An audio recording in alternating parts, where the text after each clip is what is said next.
The Legacy Project: How Faith Saved Us from One Generation to the Next.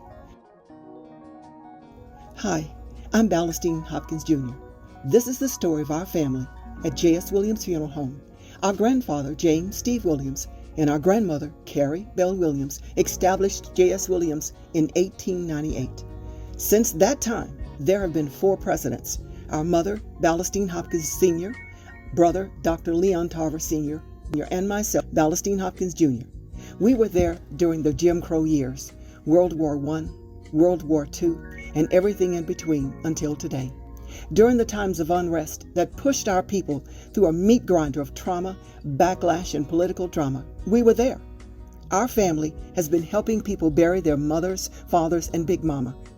When children were snatched from their families through accidents or other horrific causes, we were there. In fact, we're still there, family to family, ours to yours. No one would suspect how this all began, how very far removed our beginnings were from our place in the world today. Our great-grandmother was Eliza Williams. She was born to a Haitian father and Choctaw Indian mother. Their village was somewhere in the rural part of Louisiana. Grandmother couldn't remember the exact location, and understandably so. She was only 9 years old when she was violently ripped from her safe existence by a devastating attack that put Eliza on a run for her life.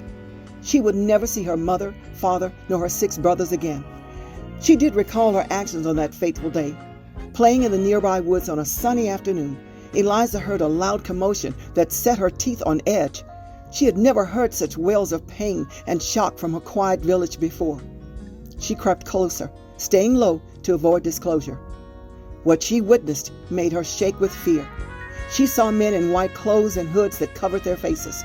They were shooting at people in her village and stabbing one after the other. Her trembling limbs caused the bush next to her to shake, drawing the attention of one of the hooded men. She lay down and forced herself to be very still. Suddenly, his attention was captured by one of the Indian men fighting back. Eliza took this opportunity to back out of the position and run as fast as she could from the horror she had just seen. She didn't think. She didn't look back. She could hardly breathe. Even though she had taught herself to defend her, she had thought one thing, and that one thought consumed her. Sometimes you have to run. Eliza ran through the forest with only the blanket her mother had woven. She was falling and scrambling to get up. The low bushes tore at her tender skin, but Eliza refused to slacken her pace. For a moment, she thought she heard footsteps behind her. Coming to a river, she finally allowed herself to slump to the ground, clutching the blanket close to her body. She began to cry into its warmth. The smell reminded her of her mother's smile, the comfort of family fellowship, and the safety she thought she had.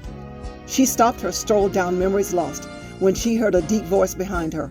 The voice ground out, "I eat little niggers for breakfast." Without turning around, she dove into the river, hoping the depth would shield her from the danger close behind her. The blanket, which had brought her such comfort, now was becoming heavy with water. She struggled as its weight began to pull her under. She realized she had to let it go. The thought pierced her deeply. She understood she was losing the only tie she had to the life she had lost. Crossing over to the other side, she sighed with relief at her escape.